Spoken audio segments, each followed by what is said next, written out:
Hey, good morning, good afternoon, wherever you are. This is Johnny from Team Superdad. Friends, family, members all around the world. It is epic to have you here on the Team Superdad Live. As you know, these happen pretty much all over the place. And that's because you never know when someone's going to want to come on and be your guest, be interviewed. I hate that word, interview, but have a conversation with me on the Team Superdad Live. And so the best thing you can do is subscribe to the podcast. So head on over to wherever it is that you listen to your podcasts and make sure you subscribe to the Team Superdad podcast. Literally search up Team Superdad or even Team Superdad with Johnny Jensen, and you will find all the library of old podcasts. Now, if you are familiar with any of the work that we do at Team Superdad, we are all about equipping dads to create their best life ever, living the life they desire rather than the life they feel stuck in. And we work on the F5, which is focus, fitness, finance, family, and fun. Focus. Part of focus, a key part of focus is actually mindset. And this is something that has been part of my personal development journey for, well, probably as long as my personal development journey has happened. My first ever book was Feel the Fear and Do It Anyway by Susan Jeffers, which actually, I'd have to read it again to find out if she talks too much about mindset. But it is about attacking those fears and seeing what's on the other side, which if you are a fan of I'm a Celebrity, then you would have cracked up last night about the snakes in the box.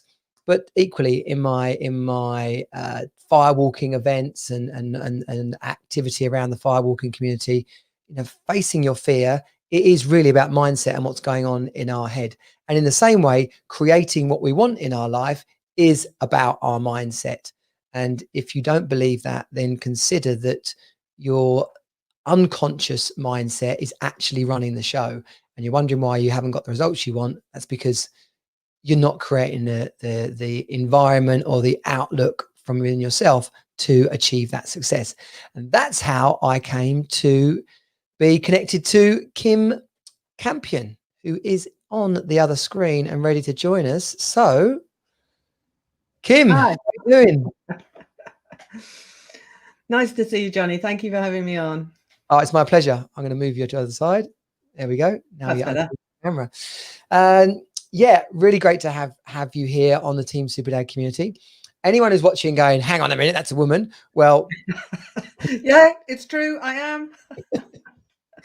absolutely good. Team Superdad is very much about relationships and understanding the fairer sex, the opposite sex, better than we ever have done before, which has been a journey for myself. I often say I learned more about women by having a daughter. I should have had a daughter before I had a wife, basically. Because I learned a lot about myself through that. But yeah, so it's really, I love having women in and around the Team Superdad community and the podcast, because the more that men can understand themselves and our interactions with women, the better chance we have of creating a better version of ourselves, but also stronger, healthier, more fun relationships. So thanks for being with us today, Kim. Well, thank you for inviting me. It's my pleasure to be with you. Yeah. We were in a LinkedIn pod, weren't we? That's how we got connected up. Yeah, we were. Yeah, with the Get Savvy people. Yeah. If anyone's not in a LinkedIn pod, I'm actually about to start one for Team Superdad. I've got a podcast one called Podcast Amp, because I run the London podcasting community, and we've got one for podcasters. So you share your podcast in there, and people go and listen and review and share it. And with which one shut down? One of the other LinkedIn groups I'm in shut down this week, which got me thinking, hang on a minute, we should have one of these for Team Superdad. So watch this space if you're part of the Team Superdad community. Watch out for the LinkedIn sharing pod, which if you post on LinkedIn and you want more people to like and share and comment on your content, then that's the way to do it. Which, as you can see, works, because that's how we come to be talking today, Kim. Definitely. Yeah, it definitely works. And if Johnny does set up a LinkedIn pod, I definitely recommend that you get on it, because the reach that you get, it increases exponentially when other people are in the pod, comment and like on your post. It tripled my reach. So yeah, definitely a good thing to do. Well, it's the difference between virtually tumbleweed and or speaking at an event where there's 10 people there, or speaking at an event where there's 60 to 100 people there. It's a massive difference. Yeah, definitely. Everyone can see we have here the empowerment whiz, and if you saw the promo for this live, then that little intro there took a piece of copy from your site just about how you work with people and what you do. But for anyone that hasn't seen that, why don't you introduce yourself and tell us? Okay, yeah, okay. So to be perfectly honest with you, I struggled for quite a long time knowing what to call myself, and even to explain to people what I do. And I was talking to a friend of mine who is not of my world. My world, some people call it woo-woo. Yeah. And she is not of my world. And so she was saying, well, what do you do? And I explained what I do. And she said, is there anyone else that does what you do? And I said, well, sort of. And she said, well, what do they call themselves? So I said, I think they call themselves an empowerment expert. And she said, that makes sense to me. I know what, yes, that means something to me. So I thought, right, okay, I'll be an empowerment expert. And then I did the Get Savvy People program. And they said, it's not Champion, it's Campion. Oh. We love champions. We want winners. Anyway, that's my natural tendency to lean towards. We must win. Brilliant, champions. Yeah. Yeah. Then I did the Get Savvy program, and they said, don't call yourself an expert because you're setting yourself up to be knocked down if you call yourself an expert. So I just I put expert into word thesaurus and came up with whiz. I thought, well, I quite like whiz. It's not taking yourself too seriously. So I called myself an empowerment whiz. And essentially what I do is work with people one-to-one, as it says on my site, to help them remember things that they've forgotten. And essentially what everyone has forgotten who works with me is how flipping brilliant they are. And that's what I help them to remember, is how amazing and brilliant they are. And that's why we're here together, because that's so aligned with Team Super Dad. You know, it's you know, my core message is about helping dads live the life they desire rather than the life they feel stuck with. And that's not stuck with like a negative, like they hate their wife, they hate their kids, they hate their job.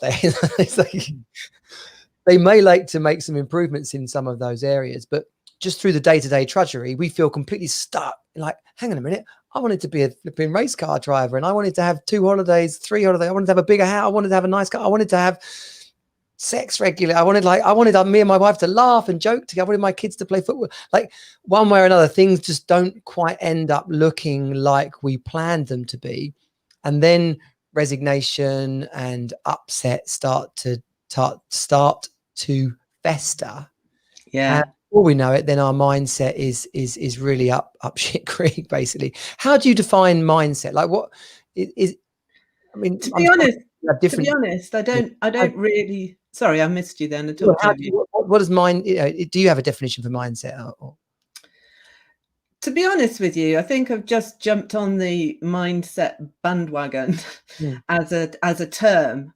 It's not something I'm overly keen on, because it's just an in term at the moment. Yeah. My take is you get what you think about, whether you want it or not.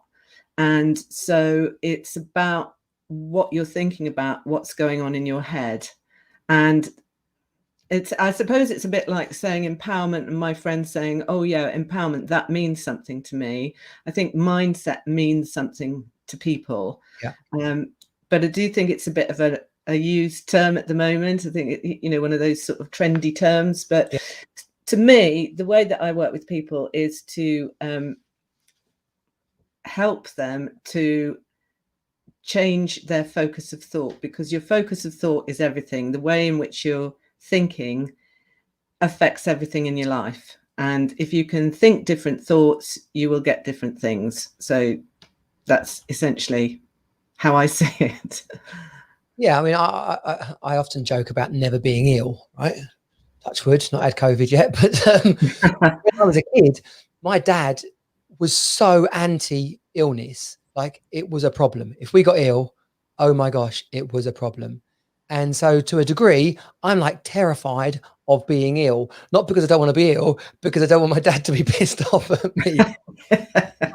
Those kind of reasons fade away and you're just left with, I don't get ill. Not I don't get ill because, you're just left with, I don't get ill.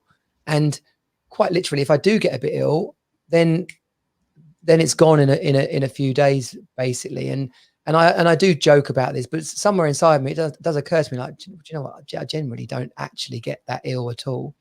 And I do know that other people, particularly the obvious one is that kind of glass half full, glass half empty.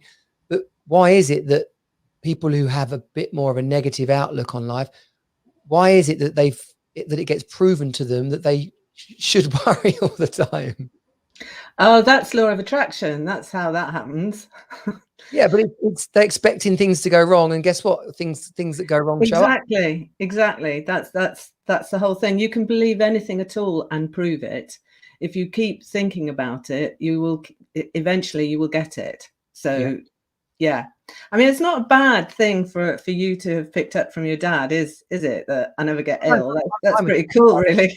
I quite like it. I could do without the fear from my childhood, but and then when I talk to my kids, I come from a much more empowered perspective on that. Like we create our healthy chemicals and what's going on in our body. We create our healthy bodies, yes, by what we eat, but also by what we think about and how much sleep we get. So if you do these things and you think this way, you're unlikely to get ill as often as someone else.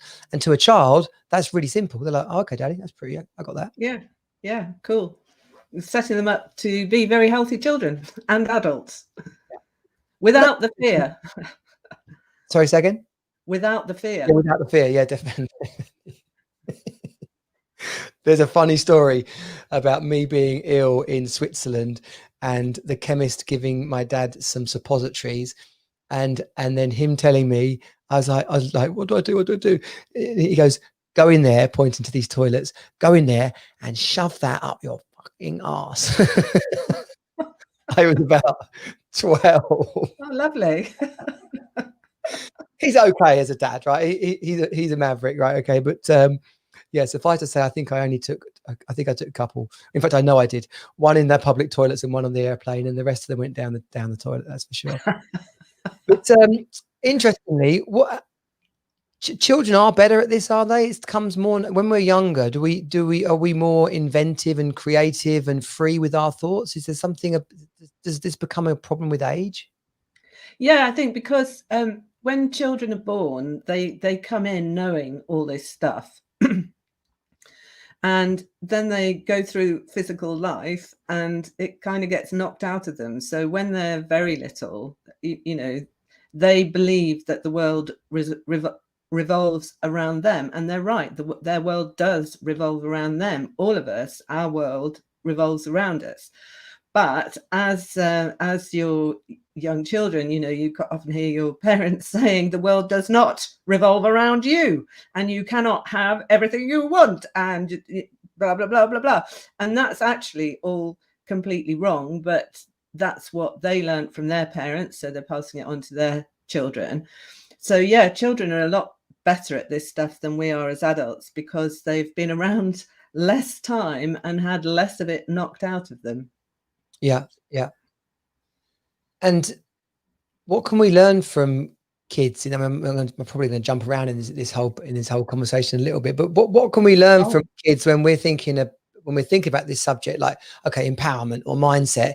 It's quite difficult, but a kid doesn't think of it as difficult. They just say, oh, I want to be an astronaut when I grow up. I want to be a, or they go into make believe world and they're playing doctors and nurses, or they're playing shops, and it's really real for them. So their imagination is really rich and creative. What can adults learn about our kids' imagination? I think exactly what you've just said. The universe doesn't know, when you're thinking about something, the universe doesn't know whether it's something that happened yesterday, it's something that's happening now, it's something that's happening in the future, or it's something that's never happened. The universe doesn't know that. Whatever you're thinking about, the universe is responding to. So when a child is in that situation where, as you've just said, they're completely immersed in their play, it's completely real to them. The more we can do that, the more we can get into the feeling place of what it feels like to be a rocket scientist or a racing driver or whatever it is, and literally spend time daydreaming about that, thinking how wonderful it would be, enjoying that. That's really, really good for us. And the other thing is, I mean, children are just naturally full of joy until it gets knocked out of them. They'll jump in puddles, they'll splash around in puddles, and they just have fun doing stuff. And I think a lot of us have forgotten how to have fun. And I know that's one of your 5 Fs. Yeah. And in terms of experiencing what you want in your life, it's really important to just play with stuff, have fun with stuff, and the best way you can.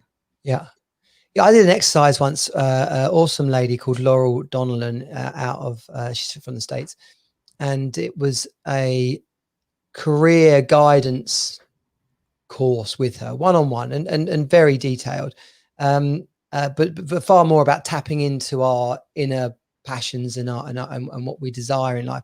And she there was an exercise in there where I had to come up with multiple versions of what my future looked like. And she said, don't worry about whether you're a man or a woman, young or old, just conjure up this kind of idea of the future that quite appeals to you. Like, oh, I live on the beach in California. I'm a marine scientist. My wife is a surf instructor. Like, just play with it. Yeah.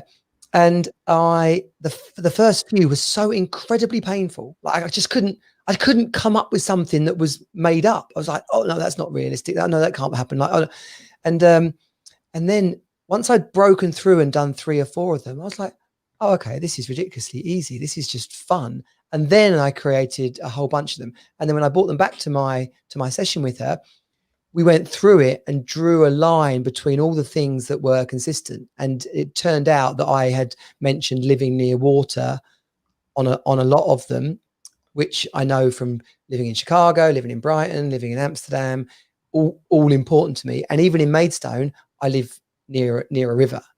And that, as something that's conscious and intentional, is so incredibly powerful, because now I know it. Now I know that really wherever I live, being near water in some way, shape or form is good for me. It helps me.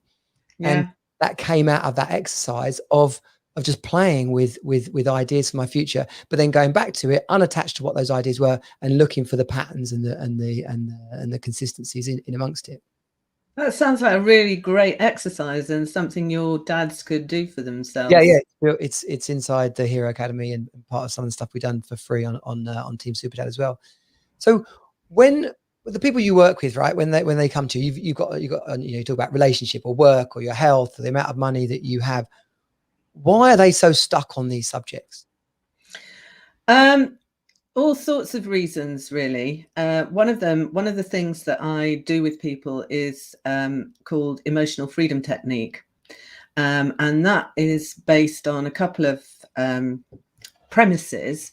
And one is that as an adult, you never experience a new emotion. Any emotion that you experience as an adult, you've always experienced before, and usually as quite a young child. Right. And so one of the things about it is that if, as a young child, traumatic things happen to us because we're little, it doesn't have to be major stuff like child abuse or neglect or anything like that. But if, for example, you imagine a little 2-year-old skipping down the road and a little Jack Russell jumps out in front of the 2-year-old and barks, that is, or can be, quite a terrifying experience for the 2-year-old. And unfortunately, quite often the adult doesn't realize how terrifying that is to the 2-year-old. So the adult who's there might just say, oh, it's just a little dog, and move on. Whereas the child was quite traumatized by that experience. And in that moment of trauma, it makes up rules about itself, and it makes up rules about the way the world works, and Yeah. those go straight into the subconscious. And those rules are probably quite useful for the child when they're 2, 3, 4, 5, but when they get to 30, they're no longer useful. They're quite limiting. Yeah. And the trouble is, once you've put a rule into the subconscious doesn't judge whether it's useful or not useful to you. It just keeps running. So one of the things that we do with emotional freedom technique is uncover those experiences, uncover the rules that the subconscious has made, and tell the subconscious it doesn't need them anymore. They're not helpful anymore. And so those are cleared, and then the person can get on with their life without those limiting beliefs. So practically speaking, like someone's come to you, they're successful in work, but their relationship, they're unsatisfied in their relationship, and they can see that that's a pattern from their previous relationships, and they're committed to this one because it's their wife and they love her. What kind of things would they be holding on to from their childhood that will be affecting their relationship? That's really difficult to say. I never know, to be honest with you. I'll give you an example of somebody that I worked with. And one of the other things that I find when I work with people, which is really interesting with emotional freedom technique, is that originally I trained to be a homeopath. Yeah. And part of the homeopathic process, I don't know if any of your dads have been to see a homeopath, but the first consultation with a homeopath takes at least an hour and a half, and takes you from when you were born to now, and asks you to talk about every single terrible thing that has ever happened to you, whether it's an illness or a trauma or a relationship breakup or whatever, so that we get a full picture of everything that's ever happened. And I've had people that have come to me for migraines, say, and we've gone through this process, and at the end of it, they've said, "Oh God, I didn't realize I had so much wrong with me." And I think to myself, that's not really a very healing experience, is it? They feel worse than they arrived. And one of the things that I find with emotional freedom technique is that always with homeopathy, what you're trying to do is get to the root cause and treat that. But with emotional freedom technique, if somebody needs a homeopathic remedy, it just becomes apparent through doing the process of emotional freedom technique. And the reason that came up for me is because homeopathic remedies have what we call pictures. So there's sort of, they're a bit like caricatures, sort of the typical, this kind of remedy is this. So, and there's a remedy called pulsatilla. And the fundamental theme of that remedy is abandonment. And the typical picture for pulsatilla is a blue-eyed, blonde-haired girl who looks fairly frail. And I had this guy who came to see me, and he was built. He was like rugby player size. He was huge. Yeah. And when we did the EFT process, what we got back to was his first day of school, when he was 4, I think, and his mother left him, and he just remembered his mother going. And so his underlying thing was abandonment. He just got that going, that people abandon him. And so I was not only able to clear that, but also to give him the homeopathic remedy pulsatilla, and that whole thing cleared. So for him, if it was the case that his relationships kept breaking down, the underlying cause was this fear of abandonment within him, that he was.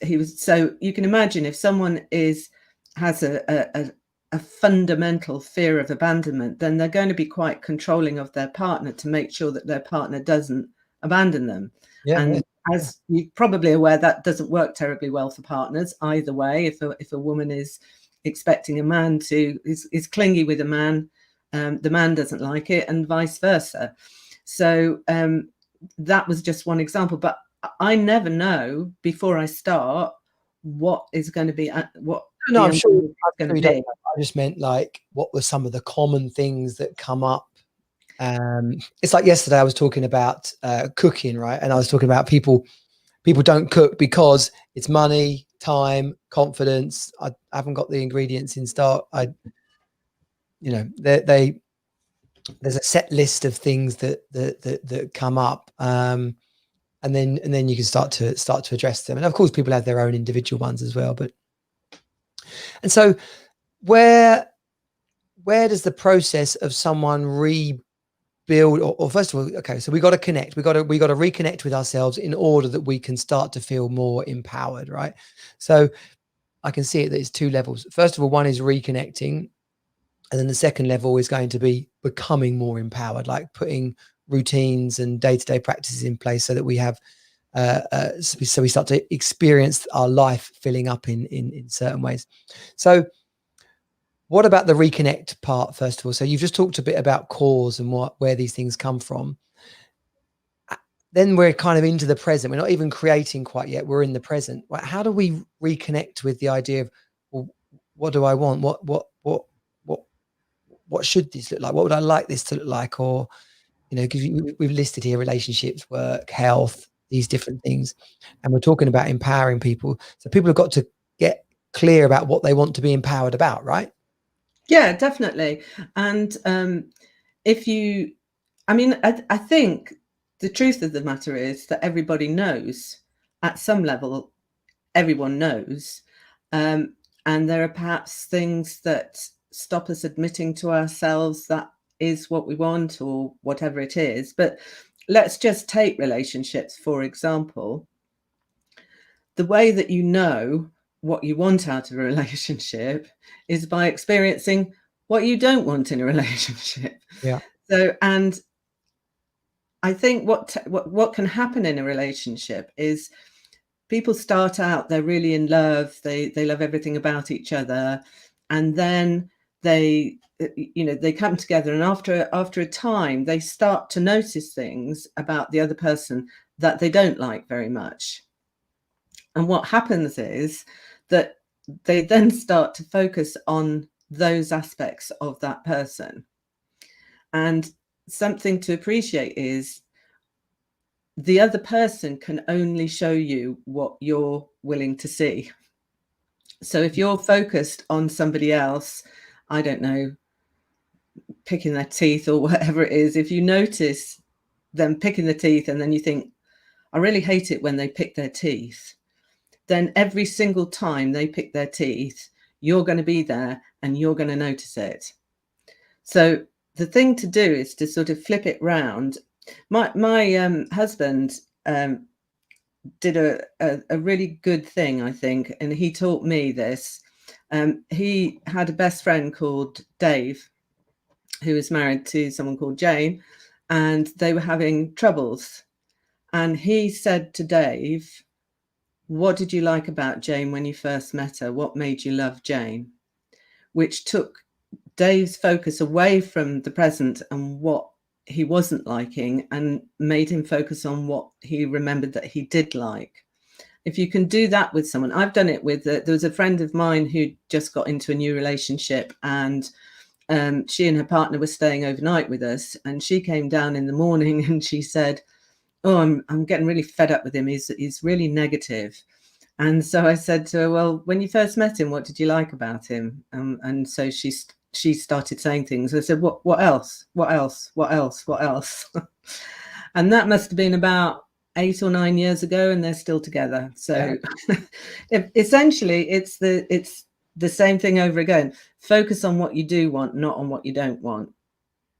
Okay, so getting really clear about what that picture, that perfect, no, perfect's perhaps not realistic, but in this game that we're playing, perfect is absolutely okay to, like, okay, right, well, what would be perfect? Not settling for second best, because we can paint it and go for it and then see what comes of it, rather than start with second best and be ultimately resigned before we've even started. Yeah. Exactly. And perfect is absolutely fine. Go for perfect. Go for your perfect, because your perfect will not be the same as someone else's perfect. What's perfect for you? What absolutely works for you?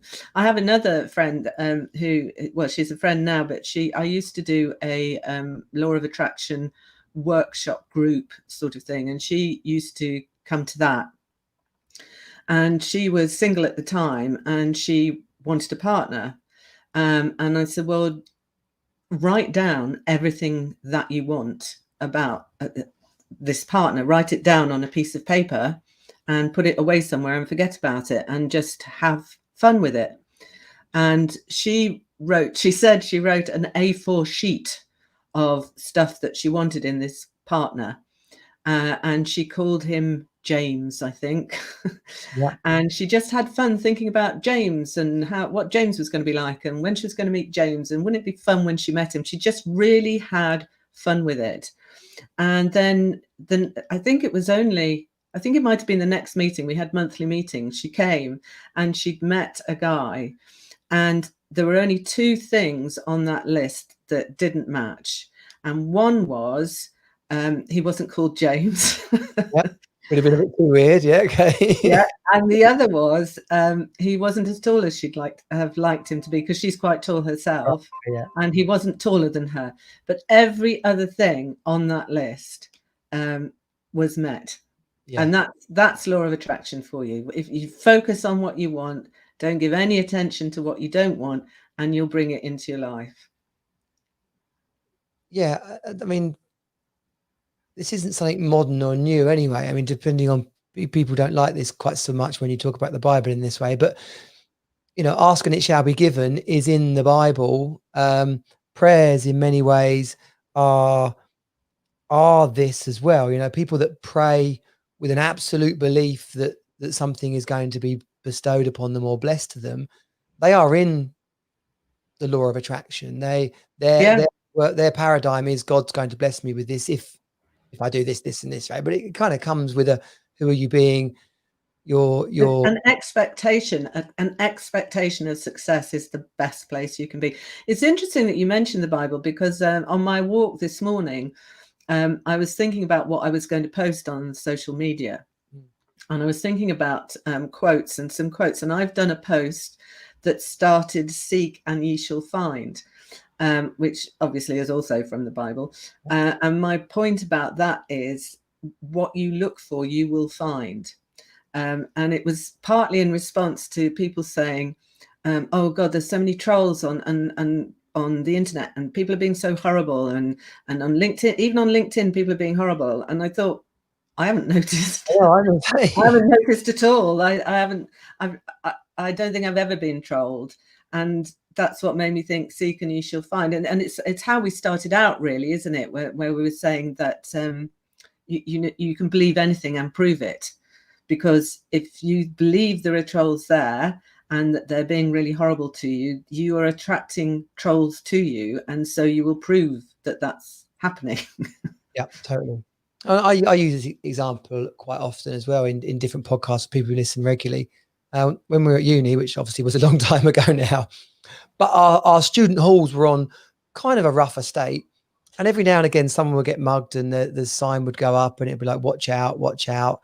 And then you'd ask around, who was it? And then you find out who it was and you go, I'm not surprised. I didn't mean that negatively or harshly against that person, but if anyone's going to get mugged, it'll be him or her. Blimey. And in the same way that someone who holds themselves, and it's not about size or weight but someone who's walking with a confidence and an assuredness and a clear direction is not going to be appealing to, touch wood, right, to a mugger or someone or some hoodlum kids that's going to come up and get them. And I used a similar example this morning on my walk and on my little 10-minute live stream about a plant, right? And you can tell me if this is bonkers as well, right? But it just occurred to me that what it takes to look after a plant, there's so many tiny little bits, from where you put it to what pot it is, to the sun, to how much water, to if it gets bumped 10 times a day or not. And there's a mindset there about, I'm going to look after this plant and it's going to be okay. And then there's my actions consistent with that support it. So when we're talking about empowerment, it's our mindset that we're going to achieve success in that area, or we're going to meet that person, or we're going to transform our finances. But then our behavior starts to become consistent with that success happening. Yeah. I mean, I think it is. What's your, when you're coaching people, what do you look at any of that sort of thing? I think the way that I look at it is that when we've cleared subconscious beliefs, when people understand the law of attraction, they are inspired to take actions that work for themselves rather than needing to force themselves to do things. Yeah. So it's inspired action rather than making yourself do something. So more natural, more Yeah, like in more flow, basically. yeah.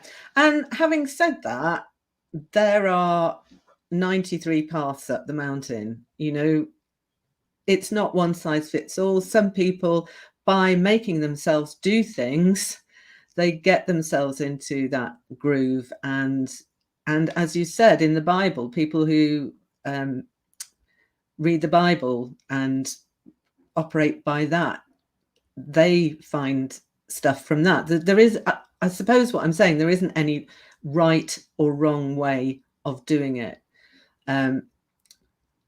What I do think, though, is that the law of attraction is a law like the law of gravity.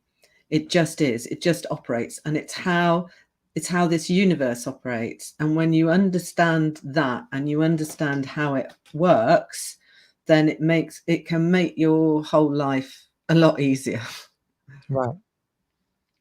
And what are, when you start to introduce this subject of the law of attraction, what are some of the common reservations that people have? I'm trying to think now. I suppose We're sharing this with people that are listening or watching, right? Because they're listening, they're talking about law of attraction, and their brain's going to be running a number on this subject. Or some people might already believe it, and that's great. But other people be like, yeah, well, it doesn't really make sense, or I tried that. Or why do people have these doubts about the law of attraction? I think they have doubts about it because they may have watched The Secret or read The Secret, and The Secret is supposed to tell you the secret about the law of attraction. And in my opinion, it doesn't. It doesn't tell you properly what the secret is and how it works. So my guess is that, well, I was one of them. Let's just say that outright. I watched the DVD The Secret years and years ago, and I thought, right, this is it. I'm off. I'm going to win millions of pounds, and I'm going to do all these things. And you know, a year later, nothing was happening, and I was thinking, well, that's a load of rubbish, then, isn't it?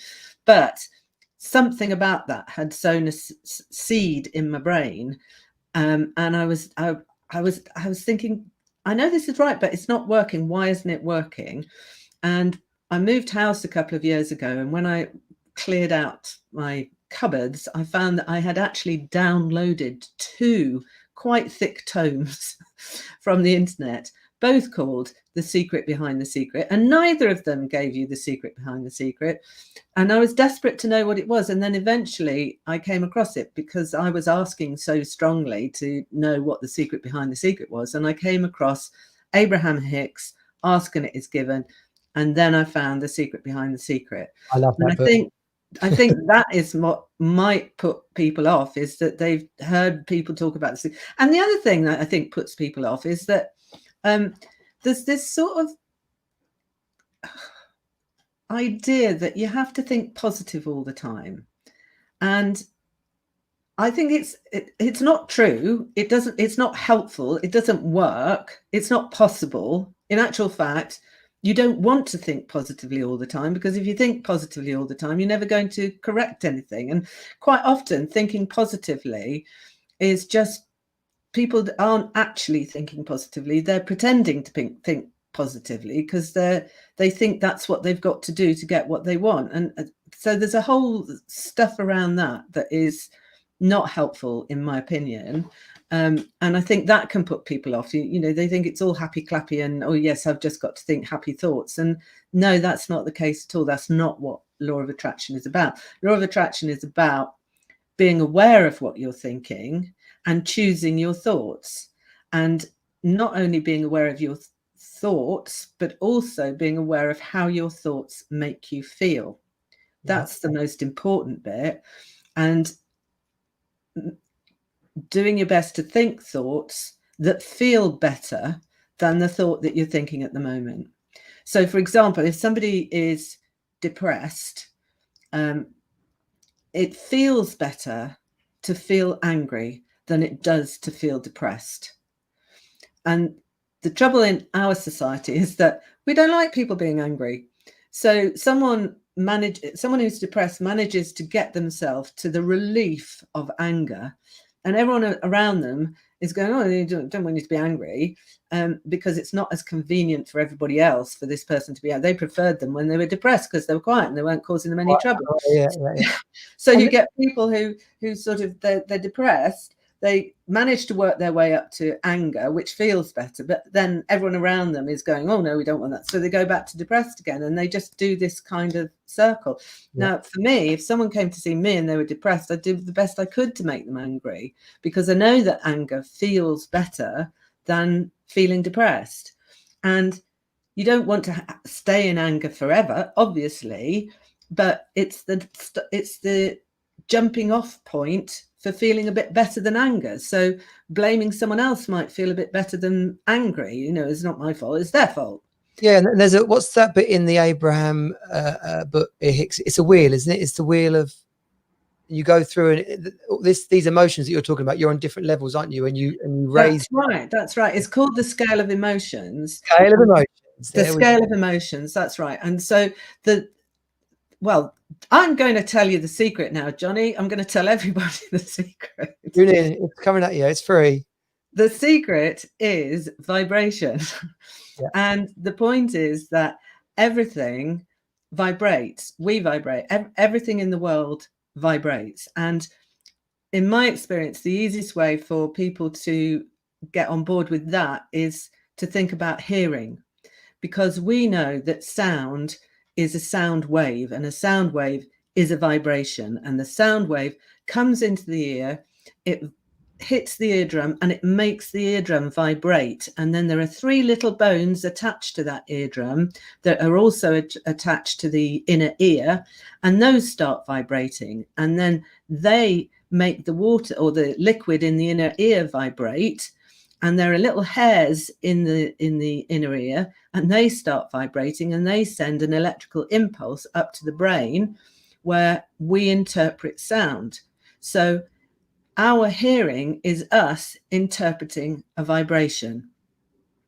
Yeah. And everything vibrates. So our vision is us interpreting vibration. Our taste is us interpreting vibration. Our touch is us interpreting vibration. So it's all about vibration, and different emotions have different frequencies of vibration. So at the bottom, if you're depressed, disempowered, feeling really in despair, that is one vibration. Whereas joy, happiness, love, empowerment is a completely different vibration. And this is why I say thinking positive, that's all nonsense, because what they're saying is, to somebody who's down here at this vibration, I'm asking you to jump from here to here. It's just not possible. You can't do it. That's like tuning your radio to 89.7 and expecting to hear classic FM. You can't do it. You know, you have to gradually dial up, which is why I say, so anger is much closer to the frequency of despair, and you can make that leap. You can make that leap because it's not such a huge leap to make. And then when you're at anger, you can then find a thought that feels a bit better than anger, and then find a thought that feels a little bit better than that, and work your way up to feeling joy and empowerment and all of that. Yeah. And there's a whole chapter in the Abraham Hicks Ask and It Shall Be Given book, which goes through this, and I'll find a picture of the scale of emotion and share that. But people might look at that book on Amazon and think, like, that looks a bit out there, but it is the most practical book in helping you understand how you think shapes your outcomes, or how, what you can think in your hand, you can hold in your hand. But so what you can think in your mind, you can hold in your hand. Definitely. And then inside of that Ask and It Shall Be Given book, there's about, I think it's 7 or 8 sections in the back where it breaks down these different different thoughts and actions, like tricks, basically, like ways of managing this whole process, which is amazing. And that scale of motion is absolutely one of them. And also it was one in there as well about affirmations and what do they call it? Shower of positivity, or something like that. It's called A Rampage of Appreciation. Rampage of appreciation. And I really believe this as well. And this is what I was thinking this morning about. Oh, and just before I move on, I just want to acknowledge that Freetown has posted a couple of comments. So just a while back, Freetown said, so much of what's going on is based on people doing things they think they should do, or saying things they think they should say. Honesty is so important. And that is true. There's a great deal of freedom in being real with people, and allowing your own personality to shape the relationships that you have with other people. There's no point coming home at the end of the day and feeling upset that you haven't got the kind of relationships you want with people when you're not honest with them about how you're feeling with them. And he also says shortly after that, seek and you'll find. Is so true. I have to make a real effort to seek positivity. The negativity is too easy to latch onto. It sells newspapers, gets article clicks, and keeps people in control. As a dad, I stay positive and show it to my wife and children. And that, I love that, Freetown. Thank you. Yeah, it's one of the things that I would recommend for everybody is avoid the news. It's in my. Also, avoid EastEnders. Oh God, soap operas. What about people that watch multiple soap operas? Oh, it's not the soap opera. I don't mind the soap operas, but EastEnders is just so depressing. Everybody's so angry with everybody else. And back in the day, Corrie used to be funny. I mean, actually, it did used to be funny. I imagine if soap operas wrote more humor into the scripts than maybe the rise of sitcoms sort of took that element out of soap operas. I don't know, but maybe, but I think it's a real shame. You're right. Coronation Street. I stopped watching Coronation Street quite a few years ago because it went to something like 5 nights a week, and I just thought I just haven't got that time. When I was at uni, I watched them all, right? So they would just always be on, basically. It used to be fun, as you say. They used to, quirky and fun. And yes, they had their serious bits, but as you say, they had their fun side to it. But so, yeah, personally, I listen to the news maybe once a day when it comes on the radio. I buy a newspaper to do the crossword, but I don't read the news. Well, I flick through the headlines. If there's anything that looks vaguely cheerful or interesting, I'll read that. And I tend not to watch programs that make me feel sad, depressed, fearful, or anything else. I'm totally the same, Kim. And I encourage this in my coaching with dads around breakup and depression, is that just be really aware of what media you're consuming. And definitely totally agree with you. You could, if you're feeling depressed, if you're feeling anxious, if you're feeling like things aren't going well, then go and find stuff that will boost you. And so I watch a lot of comedy, right? I watch a lot of comedy. Me too. And rom-coms, actually. Yeah. Probably not appreciated by your audience, but I do like a good rom-com. But yeah, definitely comedies and the kind of books that you're reading as well, because I used to love detective stories, crime thrillers, that kind of thing. But what I found with them was that the authors seem to think that in order to not do the same thing that they did in their last book, they made the murders more and more gruesome and horrible. And I couldn't read them anymore because I just thought, this is making me feel really horrible reading this book. Yeah. So yeah, avoid stuff that makes you feel worse. Yeah, because it's just layering, and people need to get this. If we haven't made the point clear enough, we're just layering stuff over and over and over, and without egging this up too much. When Donald Trump recently in elections will say to his fans and followers, this election has been stolen, this election has been rigged. It wasn't just that one statement that had people believe that. It was how it was reinforced months, so even years in advance of that. And so when we're going through our day-to-day life, if we're constantly layering on negative things, bad news in the newspapers, or bad news on the news, stuff happening, bad relationships breaking down, people going bankrupt, people getting their kids kidnapped, on EastEnders or soap operas, then suddenly our expectation is that the world, there is that stuff in the world, and then guess what? We start to actually find it. Yeah, and when you actually think about it, I'll just say something about the news, because I think maybe men, perhaps even more than women, like to feel like they're well informed and they know what's going on. And I find that listening to the news once a day on the radio and flicking the headlines in a newspaper, but not actually reading the articles, I do know what's going on, and better than some people who listen to all of the news. So you don't need to worry that if you don't do it, you're going to not know what's going on, or you're going to feel ignorant if you're in a conversation or whatever. Yeah. But yeah, I think definitely the more, basically it's a simple tenet of the law of attraction. What you focus on, you get more of. Simple as. Yeah.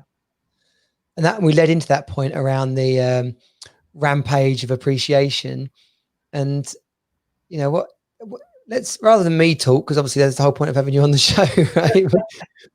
The rampage of appreciation is something quite often someone could do in part of their morning routine, right? It's a wave of positive feelings and thoughts that they're having for themselves. But what would you say to someone about their morning routine, whether it's the rampage of positivity, or you know, what kind of tips can you give someone about their morning routine to really turbocharge their empowerment and their mindset? Okay, well, what I would say is that everybody, I'm sure, has had the experience, I know I certainly have, of just sort of tumbling out of bed, stubbing your toe, getting in the shower and the water's cold, going downstairs, feeling grumpy, get in the car, you hit traffic, you get to work, and everybody is just stupid. You just hate them all. That is like a rampage of not appreciation, if you like. That happens, and you can do it the other way around. However, when you wake up first thing in the morning, you are in complete alignment with who you are. First thing in the morning, when you wake up, you've had a night's sleep and you're in a really good space. Now, I know there are people that argue with me about that, and they go, no, I wake up in the morning and I feel terrible. You have 17 seconds when you wake up in the morning, that's all. And if you can catch that yourself within those first 17 seconds and just find something to appreciate. It might be that your pillow's comfortable. It might be that your bed is the perfect temperature. It might be that you're appreciating the smoothness of your sheets or the comfort of your duvet or whatever.